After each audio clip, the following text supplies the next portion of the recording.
فكلي واشربي وقري عينا فإما ترين من البشر أحدا فقولي إني نذرت للرحمن صوما. Hey everyone, Assalamu alaikum. I'm Yunus Mirza and welcome to the Islamic Mary and a Common Word podcast. A Common Word podcast focuses on Islam and interreligious studies. It is inspired by the Quranic verse 364, which calls the people of the book to a common word, and a Common Word initiative held in 2007 in Amman, Jordan. It interviews scholars, practitioners, and activists in the realm of bridge building, peace studies, and social justice. Today I get the opportunity to talk to Deanna Womack. Deanna Womack is a good friend and someone I've known for a long time. Her research combines commitments to interreligious understanding, Christian-Muslim dialogue, and the world of Christianity. I got the opportunity to review Deanna's second book, Neighbors, Christians and Muslims Building Community. The book examines the history of Christian-Muslim relations and the practices of interreligious dialogue in the United States today. I love how she talks about Christians and Muslims being neighbors and working together to build a better world. Today, I get the opportunity to sit down with Deanna and talk about her most recent monograph, Reinventing Islam, Gender and the Protestant Roots of American Islamophobia. The book looks at the history of the Protestant discourses about Islam and Muslims through the lens of gender and allows us to understand the history of Islamophobia, which we see rampant today. Here is my interview with Deanna Womack. Hey everyone, assalamu alaikum. Welcome to the Islamic Mary and a Common Word podcast. So today I'm here with a very good friend, Deanna Womack, and we will be discussing her new book. And I want to first welcome Deanna to the show and have you introduce yourself. So first, Deanna, welcome. Thank you so much, Eunice. It's really a pleasure to be on the podcast. Yeah, I know we know each other for a couple of years through our interfaith and interreligious studies work, and I got a chance to visit you also at Candler School of Theology where you teach. So maybe you could go ahead and introduce yourself to us. Specifically, can you speak about your spiritual biography and how it led to your academic profile? Sure. I'm a historian and educator and also an ordained minister in the Presbyterian Church, USA. My main areas of study and teaching are Christian-Muslim relations and Middle Eastern Christianity. And I grew up in a small town in Missouri where my father was a Presbyterian pastor. So the Christian faith has always been really an important part of my life. And many of my childhood memories are of time spent at church or in Christian camps or conferences. My small town didn't have a lot of religious or ethnic diversity, but from a young age, I was aware somehow that there was a wider world out there, and I was really eager to experience it. So by the time that I was in high school, I had become very interested in learning more about life outside of the United States, and I was also open to learning about spiritual traditions other than my own. I think part of that came from my experience being on the high school speech and debate team, where I used to give speeches about foreign affairs. And that was how I became especially interested in Middle Eastern politics and history. But over time, I also began thinking more about the region, the Middle East, as home to the three Abrahamic traditions. So then in college, I focused on international studies and religious studies. I started studying Arabic then and had a really formative experience of studying abroad in Egypt. And then by the time that I graduated college, my strongest academic interests were really in the study of religion, whereas I had been thinking more about politics. At some point between high school and college, I thought, well, maybe I'll become Secretary of State. That was my sort of my dream job, but I went in a different direction, wanted to help connect people in a different way beyond kind of the diplomatic political route. I was also discerning a call to ministry in the Presbyterian Church, and so I ended up going on to get 2 master's degrees at Princeton Theological Seminary in New Jersey. And then after I graduated, I worked for 2 years in Protestant schools in Lebanon, and then I returned to Princeton for my PhD. My doctoral research there, which became my first book, focused on the history of American Presbyterian missions in Lebanon and the first Arab Protestant church founded in Beirut in the mid-19th century. Now, this history dealt more with Arab American relations than interfaith relations, although Christian Muslim relations was already a really strong interest for me then.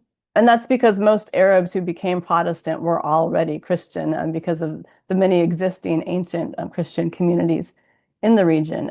But my research was framed in the context of the Ottoman Empire. And during my doctoral program, I also had a lot more opportunities to study and to teach and to practice Christian Muslim relations. I wanted to note kind of the time period that I started my MDiv in 2004 and I finished my PhD in 2015. So my time as a graduate student really coincided with the first decade and a half or so after 9/11 and the anti-Muslim backlash that generated in the US. So, in terms of your question about my spiritual journey and how it shaped my academic career, one of the most significant ways is that I decided to go to seminary and then ended up doing my PhD also at a theological seminary rather than studying at a department of religion or a Middle Eastern history department. So, I became a theologically educated historian and now I teach in a seminary. And this is a context where we take really seriously the practical implications for faith communities of the subjects that we study and teach. So, as a scholar, I write about religious history in the hope that knowledge about the past can help us to build more positive interfaith relations today. All right, wonderful. And there's so many things that identify with your past. I think that idea of international relations and diplomacy, my degree and was in international relations. I also thought of Mm. myself working for the State Department at one time. And I think a lot of our work in interreligious studies, interfaith, it employs diplomacy Mm. and working with people from different regions. Also, I love hearing your study abroad experiences. I studied abroad in Jordan and then later in Qatar. And you get to meet different people, learn different languages, see how other people live. And I think your theological background is fascinating because a lot of historians of religion, and usually start in history Mm. programs, but it seems like you have a unique background in confessional as well as academic programs.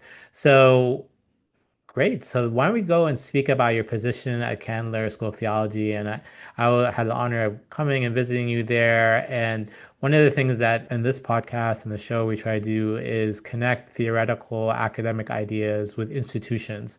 Mm. So how is your thinking, your writing actually be implemented within your teaching and your community work? So, this is my 11th year teaching at Emory University's Candler School of Theology in Atlanta. It's a Methodist seminary, which I would say has an ecumenical vision. Many of our students are training to become pastors or to pursue some kind of Christian leadership in other capacities. And my position is in the history of religions and interfaith studies. During my first several years at Candler, I directed a collaborative project between Emory and Georgia Tech, also in Atlanta, called the Leadership and Multi-Faith Program, or LAMP. It had a nice acronym. And as part of that work, I would bring together members of both campuses and the Atlanta community for interfaith events. And it was really a great way for me as a newcomer to Atlanta to learn more about the city's religious communities. The program has now ended, but my role at Candler continues to be to equip students to become interfaith leaders. And the courses that I teach then most often include Christian Muslim relations, Islam in America, and history of Christianity in the Middle East.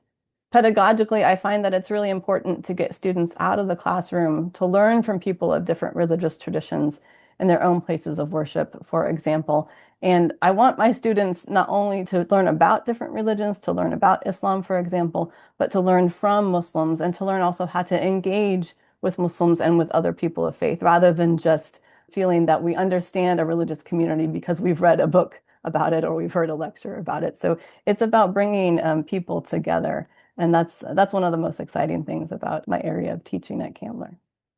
That's fascinating, and I've seen that in your work that you have a community aspect. It's not just simply about the classroom or your research, but you're out there meeting people, and as you talked about, interfaith leadership.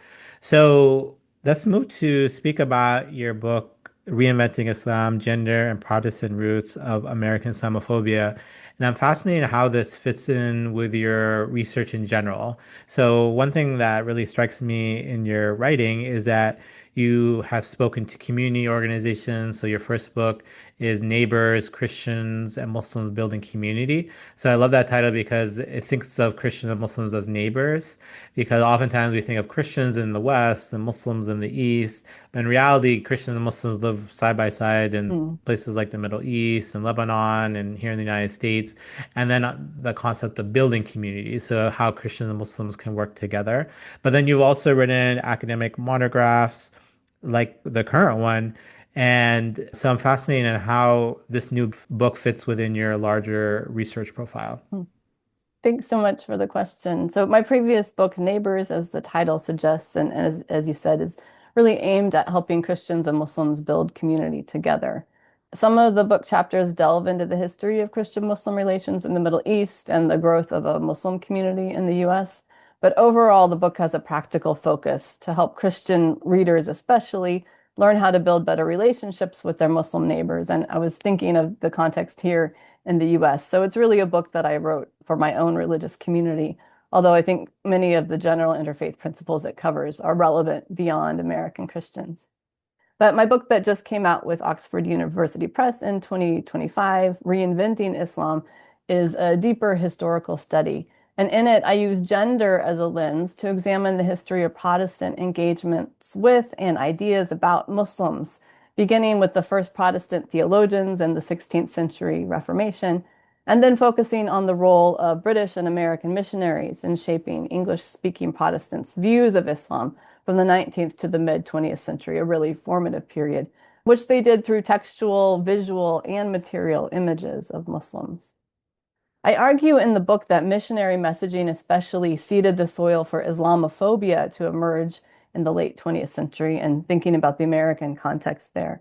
I understand the history of Protestant discourses about Islam as a history of reinventions, and that's where the title comes from, a history of reinventions in which Protestants continually reshaped or recycled existing ideas about Muslims that they had inherited from previous generations, inventing them in new contexts again and again. And they did so in order to sway their own audiences toward particular Protestant theological and political purposes, and that includes missionary purposes. Now, of course, Anglo-Protestants, the ones that I study, were not the only ones engaging in reconfiguring ideas about Islam in this period. Other Christians in different parts of the world did this, so did Muslims. And although some missionary discourses were recycled from inaccurate Christian sources that had been handed down, others were based on Islamic texts and really serious study of those texts or personal encounters with Muslims. In fact, some Christian missionaries in Islamic context even helped to spur the emergence of a formal Christian-Muslim dialogue movement in Europe and America, precisely because of the close relationships that they built with Muslims in Asia. But I found throughout the book, throughout my research for the book, that when it came to gender specifically, many of the images of Protestant missionaries, images that they transmitted, were negative. And it's especially in the gendered discourses that we see the particularly Protestant roots of Islamophobia in the US. Now, I take gender as a lens because prejudices against Muslim men and misperceptions about Muslim women remain really significant barriers to American Christian-Muslim relations as I see it, and more broadly around the world. I find that assumptions about masculine and feminine behavioral norms guided Protestant approaches to Islam from the Reformation onward. So from the very first moment that Protestants existed and were writing about Islam. Protestant men and women alike used rhetoric about Muslim men and Muslim women to uphold their own beliefs. They used it to critique Islam and also to achieve their evangelistic and humanitarian and even imperialist aims in Islamic contexts. So my analysis in the book focuses most closely on the late 19th and early 20th century period in which missionary messages solidified such gendered ideas, rather than centering on the mid-20th century, for example, when many missionaries began to offer more Irenic views of Islam, missionaries like Wilfred Cantwell Smith or Kenneth Cragg, for example. And as a result of that decision to use gender as a lens and to focus on those formative years, the book really has to grapple with the negative gender prejudices that have really stubbornly persisted despite more recent efforts to foster interfaith and Christian-Muslim theological understanding. So it's the lens of gender that I think points us towards some of the most difficult subjects to grapple with in terms of building Christian-Muslim understanding. I also give more attention in the book than most studies on this topic do to the significant ways that women missionaries contributed to these discourses. All right, great. So this was a super helpful book for me because I do teach a class on marriage and sexuality in Islam and teach and talk about the article Layla Abdul, Do Muslim Women Need Saving? And even though a lot of times in the contemporary period we think about saving Muslim women through maybe secular feminists, we can see kind of the roots and the history of this discourse going, as you mentioned, to the 19th and 20th centuries. And I do appreciate this focus on gender as well, because oftentimes, as you noted in your various writings, Christian-Muslim relations or interfaith relations are often between men, and we don't necessarily always think about the role of women. And your book definitely highlighted how women play an important role in constructing the other, being part of, missions as well as interreligious dialogue. Could you walk us through the book? What are the various chapters, the sections? How do they build off each other? I was really fascinated in the different sources you use and how they all build upon each other and construct your argument. Yeah, so to begin an overview of the book, I just want to note that during the time period that I cover in the majority of the book, in the central chapters, from the Reformation to the mid-20th century, the term Islamophobia was not commonly used to describe anti-Muslim sentiments and behaviors. So although it shows up in the title, I only speak about Islamophobia specifically using that terminology in the final chapter when I move to the late 20th century. So I'll get to that once I discuss some of the other chapters. So Reinventing Islam begins with the historical context of Protestant reinventions of Islam. The first chapter opens with these three orienting questions for the book. First, what ideas did missionary women and men in 19th and early 20th century Islamic contexts pass on to later generations? Second, how were these ideas connected to centuries-old Protestant discourses about Muslims and gender? And third, a more practical contemporary question, what bearing does this history have on the birth of Islamophobia in the late 20th century and on efforts for Christian-Muslim dialogue in the US today? So in the first chapter, I explain the importance of starting with the Reformation as the basis upon which Protestants' theological and cultural understandings of Islam were built. And then I offer an overview of the existing sources about Islam in the 16th century that Protestants had access to, and the new sources or new writings and other images that they created at that time. Then I explain the impact of Protestant missionaries, beginning especially in the early 19th century, in informing American impressions of Islam. And I describe the British and American mission societies, which often worked in tandem in Islamic contexts. And that's the reason why British and Americans together really kind of informed the American mindset about Islam. The second chapter considers early Protestant ideas and images of Islam from the Reformation to the early 19th century through the lens of gender. Beginning with the Reformation in continental Europe in the 16th century, it examines gendered representations of Islam and Muslims in theological and polemical texts and in artistic renderings like songs or theatrical plays or woodblock printing, which made their way to Britain and later to colonial North America. It then shows how critiques of Muslim women's veiling, which really were not the norm during the Reformation, became part of the standard discourse on Islam during the Enlightenment period. In fact, when Protestant reformers like Martin Luther wrote about Muslim women, it might be surprising to hear, but they depicted them as more pious and humble than Christian women in Europe, precisely because of their modest clothing. So that critique didn't exist in the first centuries that Protestants were engaging with Islam. The critique of the veil didn't exist then. In this period, it's important to know that the Ottoman Turks, who are generally depicted in turbans and carrying weapons of war, they became the image of Muslims in the mind of most European Christians. And it's important to know also that the Ottoman Empire was the preeminent power in the Mediterranean, and that Europeans, including the first Protestants, both feared and admired the Ottomans because of their military might and their civilizational advancement. So there was certainly a balance of power where European Christians were on the bottom and Ottoman Muslims were on the top. The British Isles, which was, quite far from the Ottoman Empire and really didn't have much power at this time, really paled in comparison in this period before the British began building their empire based on naval power.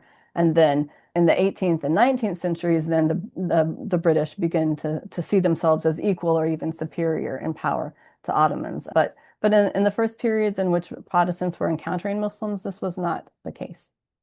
So then the next four chapters of the book turn to this post-Enlightenment context of Western Christian sort of optimism and Orientalism, in which Anglo-American Protestant missionary movements took form. And I highlight especially the way that missionary women informed their constituents back home about Islam and Muslims.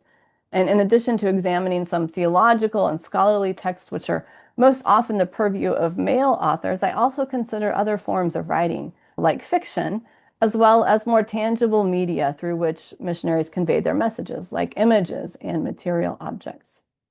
The third chapter shows the crucial role that missionary literature played in shaping how adult British and American readers understood Islam. So in the first decade or so of the 20th century, this is when American or Protestant missionary women generally began to write extensively about Islam and Muslim women. They were contributing to a pan-Protestant movement for missions to Muslims that was spearheaded by well-known missionary men like Samuel Zwimmer. Among other things, I find that in order to stress the importance of their own evangelistic and educational work among Muslim women, because there was a balance of power there where the missionary men had more authority, missionary women often stressed the terrible situation for all Muslim women everywhere. And they really flattened the cultural and the economic, the political and theological diversity that they encountered in Muslim communities, all across the Islamic world. So this is the general impression, for example, given in the first collaborative volume about Muslims that missionary women wrote in 1907. It was titled, Our Muslim Sisters, A Cry of Need from the Lands of Darkness, interpreted by those who heard it. So you can see kind of where this volume is going to go just from the title. Now, although some of the authors of various chapters of this book, and there's also a sequel titled Daylight in the Harem, some of these authors actually express quite diverging views about Islam and the situation for Muslim women, and they describe the particularities of different Muslim societies in ways that really demonstrated that the lives of Muslim women around the world were not exactly the same everywhere.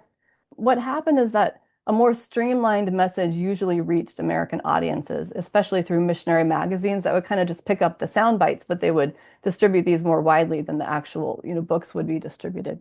There, the typical discourse prevailed with the veil and the harem as symbols of oppression. Moving on to chapter 4, it's titled Islam Reinvented for Young Readers, and there I consider how missionary magazines and fictional stories for children rehash some similar themes for younger audiences. I find that although these often reinforce tropes about polygamy, or, for example, they might depict Muslim fathers as domineering patriarchs, fiction could actually help bridge the gap that young Americans felt between themselves and Muslims that they would probably never meet in person. So, for example, in children's literature, missionaries depicted Muslim children as very similar to American or British Protestant children in terms of the way that they felt or they acted, toward their friends or family. And this meant that the characters in the books were humanized.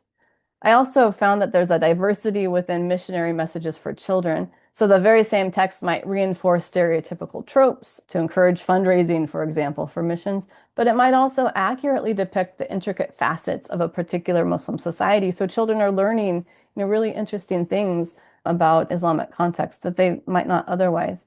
And these sort of intricate details suggest to discerning readers, perhaps, that Muslim lives might not actually be that different from children's lives. So there's some bridging of the gap that I see in children's literature.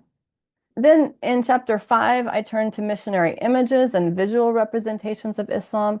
And in chapter 6, I address objects of material culture and religion that missionaries collected and used to convey ideas about Muslims. And these were really fun chapters to research because I got to move beyond the typical sort of textual archival research. I look at photographs and postcards that are displayed in scrapbooks, costumes, curated objects displayed in museums or smaller personal collections, and even staged performances of missionaries wearing Islamic dress. These tangible items, I find, help to shape a sort of Protestant gaze that informed the way that American Protestants ultimately imagined Islam and everyday Muslim life. So, in terms of visual representations with developments in photography, missionaries had access to, at first, to images of colonial photography studios, and later they often took their own photographs. One popular genre of colonial photography featured, quote, scenes and types purporting to portray typical ways of life or landscapes or people with certain dress or physical features. Now, it's important to note that such practices are related to really problematic late 19th century ideas about racial hierarchies and biological types that could be used to categorize and understand global cultures and religions. So, this kind of thinking is behind a lot of the ways that missionaries are writing about Islam or people in all parts of the world at that time, for example. But missionaries made use of these to portray various Muslim peoples. And in the early 20th century, across Europe and the US, mission supporters were among those who would collect postcards of what they saw as exotic people and places. And you can see these postcard collections in archives today. Missionaries also avidly collected objects of material culture, and they often used these to represent Muslim cultures. It might be in photographs that they sent home or in museum-like displays that they set up in churches. Some Protestant institutions even opened their own museums with collections of objects of world religions. And in countless archives and mission publications, I found that clothing was one of the most common things that missionaries used to convey or to portray the societies in which they worked. So they would either send photographs home of themselves in what purported to be local Muslim garb and wasn't always actually authentic to their local context, but purported to be. Or they might perform in costume when speaking in person when they went back to their own churches or home societies. In Islamic contexts, I should note, most missionaries didn't actually don local clothing styles on a regular basis. Protestants didn't. I think some more Catholic missionaries did so to really fit into the culture. But the Protestants that I studied usually did not change their dress norms when they moved to a different context. So practices of dressing up were often a form of gendered pageantry that helped to reinforce ideas about Islam as a rigid religion that required women to dress in a certain way. And when the gaze is focused on the other, it's really easy to forget that Western Protestant culture also had its very own particular expression or expectations about women's dress norms that were probably rigid and could be, and were certainly interpreted by advocates for women's rights at that time as being restrictive and rigid as well. So images, material objects, and missionary costumes could be used to reinforce stereotypes, and particularly to reinforce the need for more funds and missionaries to save Muslim women. So there's always a question of funding needed for missions. But these visual and material collections could also be used to teach and humanize. And so here we see kind of the tensions in interpreting missionary messages. I found that the latter was the case, for instance, for women like Lilias Trotter, who's a British missionary in Algeria, and Eleanor Calverley, who is an American missionary doctor in Kuwait. Both of them wanted to convey the beauty that they saw in local Muslim life in the context where they work. Trotter did so by using colonial postcards that looked like women and children that she knew in Algeria, and also by painting her own scenes of Algerian life. She was an artist before she became a missionary. And Calverley, the missionary doctor, did so by photographing herself wearing Kuwaiti women's robes and head coverings, which she found to be quite lovely, although she refused to actually wear them most of the time when she was working in Kuwaiti society. So again, as I found in my analysis of Protestant literature, missionaries could simultaneously convey appreciation for the Muslim cultures within which they worked, while also repeating some of the common stereotypes about Muslim women and men that their supporters back home would have come to expect to hear when reading about Islamic contexts. So finally, in chapter 7, the book brings us from the mid-20th century to present. It considers the shifts in missionary thinking after World War II. It identifies a new openness which some mainline American Protestants showed toward Islam and Muslim cultures, while they also still critique the gendered practices such as veiling. So more inclinations toward interfaith collaboration arose, but that issue of gender still really stuck with people. As the American film industry and other forms of mass media took off at this time, these revised and more accepting missionary messages kind of missionary voices sort of dwindled because missionaries were among many sources influencing American views of Islam by that point. While the earlier, more negative tropes had already really become embedded in American culture, and I would say they were part of the standard American Protestant discourse or even American discourse with Protestant roots. And so then the chapter considers the connections between earlier anti-Muslim sentiment among Protestants and contemporary American Islamophobia, a phenomenon which I note really took form and the terminology really came into play only after the 1990s. And so then I consider what we can learn from this research about building better Christian-Muslim relations today. Great. And I really appreciate you walking us through the book. And one of the things that really fascinated me and was super impressive was the idea of the different sources you use. So the postcards that you mentioned, the children's books, the photographs, also memoirs, journals. It was really rich to see those different resources.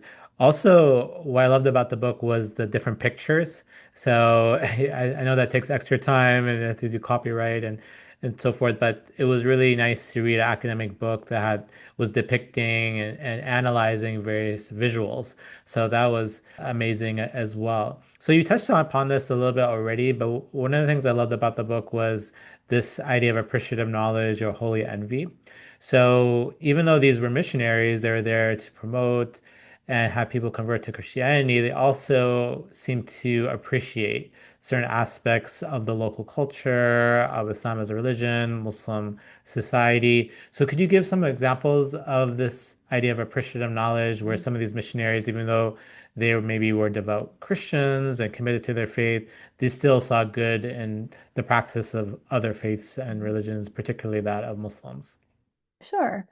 So one reason why it's important to understand missionaries as complex figures, while remaining critical of the ways that many of them did inform anti-Muslim prejudices, is that missionary views of Islam often changed over time. They were humans too. They lived for decades, or many of them did, years or even decades in Islamic societies, and built friendships with Muslims. So some missionaries were more inclined to emphasize areas of appreciation in their published writings, like to really speak out more about this than others were. But many missionaries I found did so in private correspondence and also in the material objects that they collected. And I'll say again, because I was really focusing on the lens of gender, I wasn't able to highlight as many examples as I might have if I was looking at missionaries in general and the ways that they collaborated with Muslims, the ways that they found commonalities in terms of theological concepts or beliefs about morality or social justice. So that, that would have been another book. But I'll give one example. In contrast to the postcards of Muslim prayer postures, I have some images of that in the book. And some of these were used with captions by missionaries to reinforce ideas that Islamic practices are very rigid. A British missionary in Egypt named Constance Padwick expended a lot of effort to collect prayer books and devotional manuals written by Sufi saints and scholars. So I mentioned Padwick just briefly a couple times in the book, but a scholar named Catriona Lang, who's done extensive study of Padwick's work, explains that she wanted to correct people's misunderstandings of the devotional lives of ordinary Muslims. So she was kind of studying popular religion before that term really existed. And she also admired these practices. Padwick saw these ordinary believers as seeking truth and goodness and beauty, and she wanted to collect evidence of this and share it with Protestants back home. So that's one example, but you can find a lot of such examples throughout missionary archives. Collections of rosaries, for example, was another one that came up in one of the missionary museums in Princeton. Samuel Zwemer, who's often seen as kind of a harsh critic of Islam, and yet he found beauty in not just the rosaries, but the practices of prayer. And so, yeah, I appreciate the question, and I think that there's a lot that we can learn about holy envy, as you said, or appreciative knowledge, even from those who might not always speak about other faiths in the way that we would want them to today. Those are great examples. And I think the ones you mentioned about prayer and prayer posture and the rosaries, that's significant because oftentimes in contemporary discourse, people look at the political aspects of Islam or Christianity or the physical manifestations like a beard or a hijab. But I think the idea of another religion looking at the prayer aspects and seeing, okay, this is a community that also worships God and has their own rituals and values that transcend it, I think is is significant.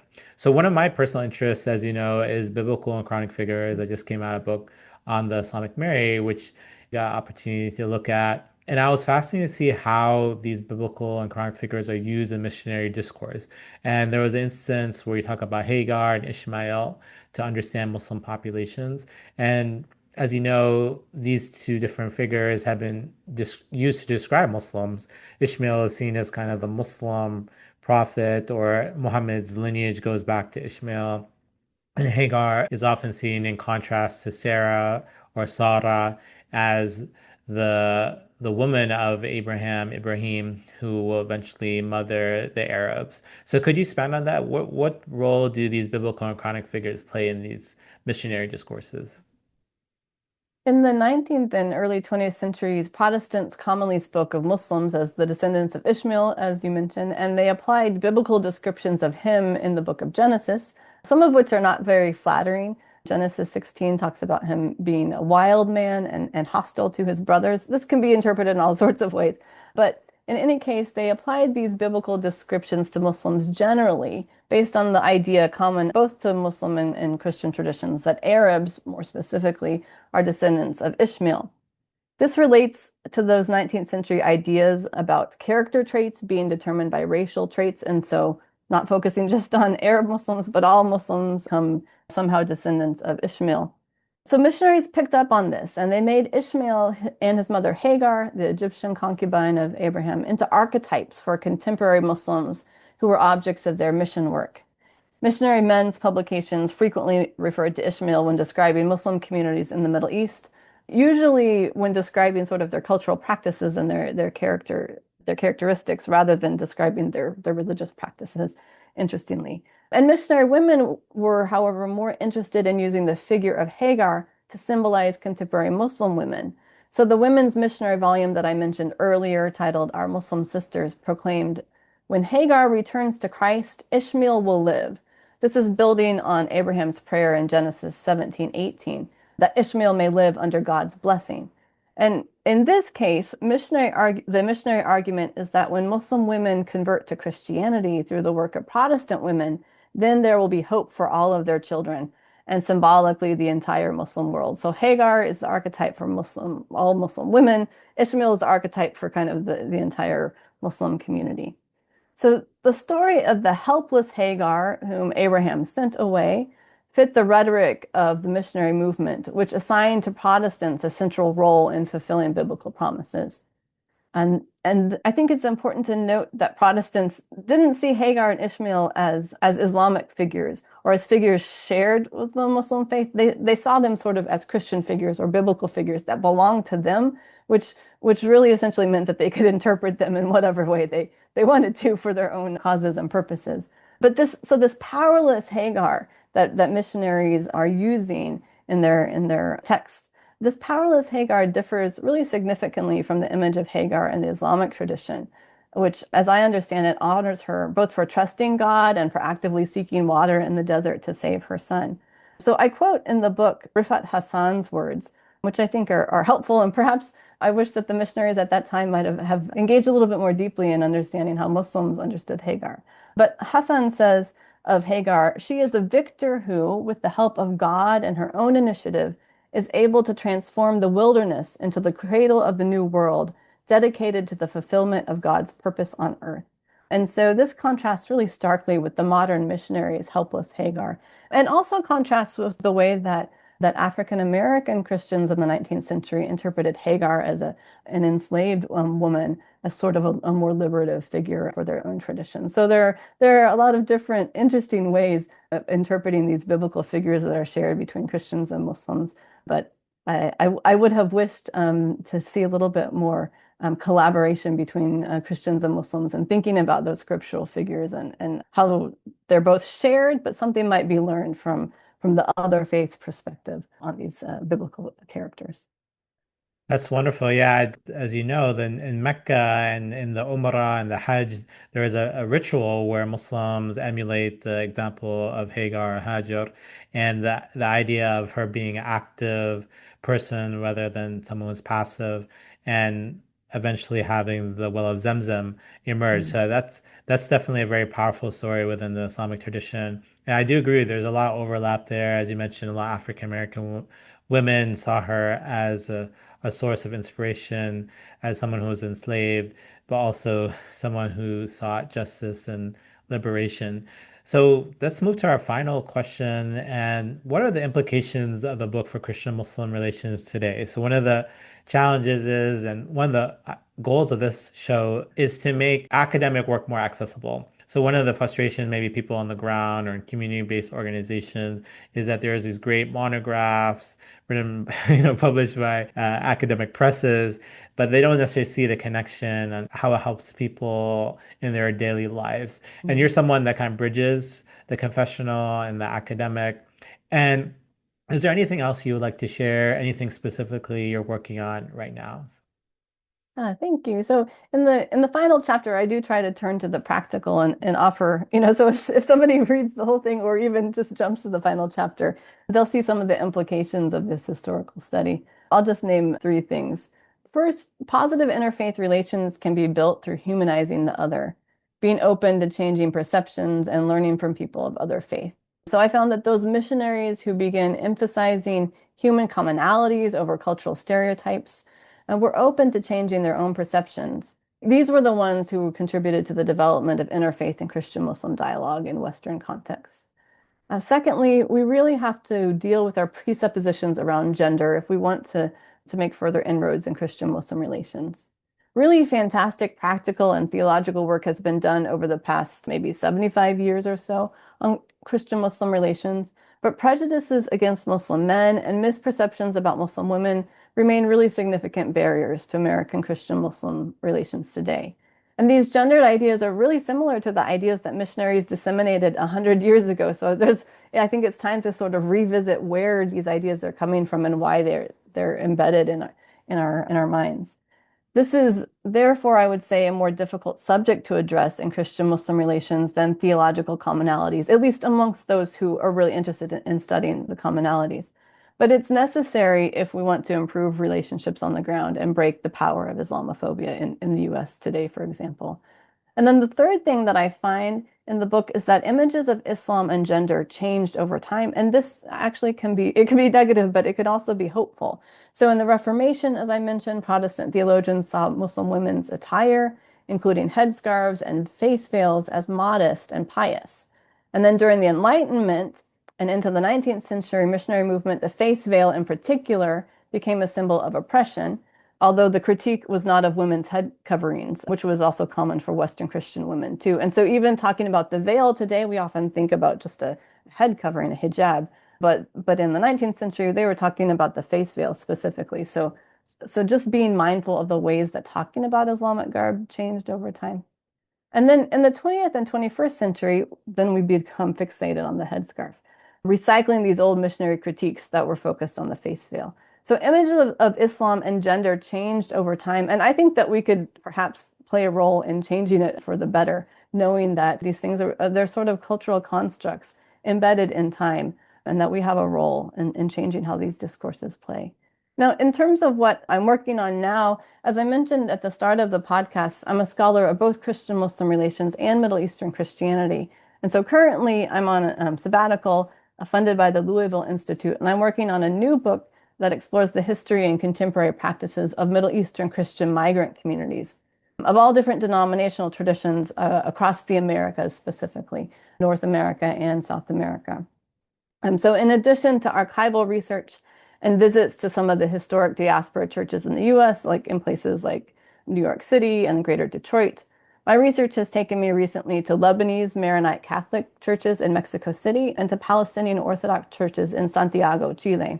So I'm excited to place the stories of these diasporic communities within the context of their various ecclesial traditions and national histories, as well as examining the role of Middle Eastern Christians in Christian-Muslim relations in North and South America. So the book is not as a whole focused on Christian-Muslim relations, but there will be an aspect of that. I'm sort of asking what we can learn from Middle Eastern Christians in their experiences at home and in the diaspora about interfaith relations.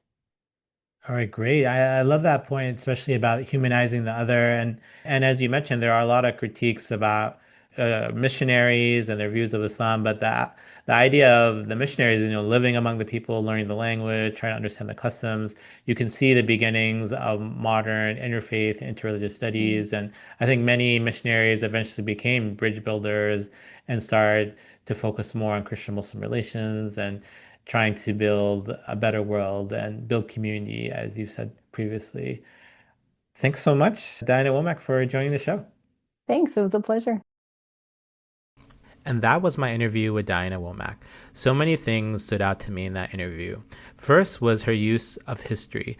As someone who came of age post 9/11 and seeing the rise of Islamophobia here in the West, you're always under the impression that Islamophobia is something new and recent. However, Diana goes into the archives and the history and shows how Islamophobia takes roots in the late 19th and 20th centuries.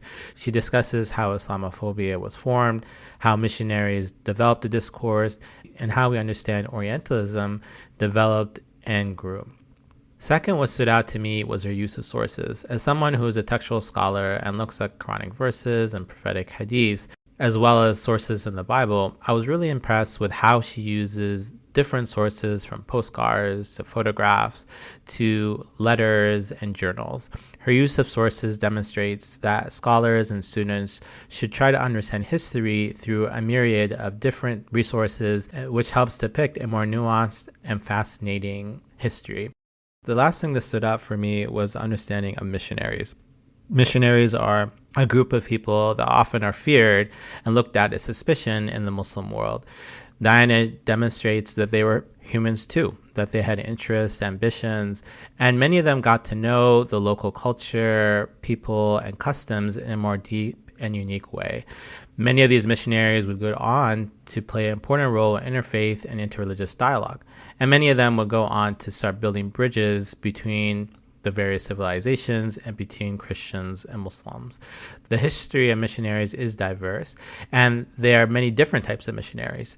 There are missionaries who were adverse and hostile to Muslims and Islamic culture, but there were missionaries that had appreciative knowledge and tried to better understand Muslims and Islam on their own terms.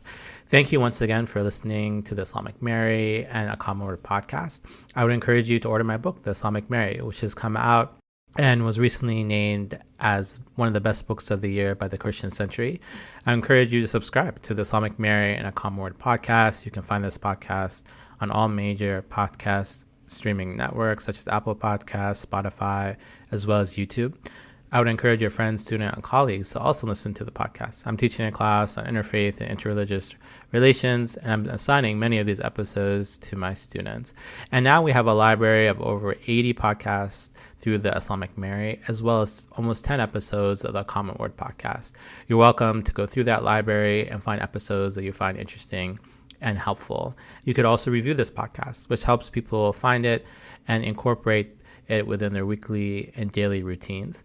And last, you can visit my website and join my newsletter to learn more about Islam and interreligious studies, as well as various events related to the Islamic Mary. Thanks once again, and take care.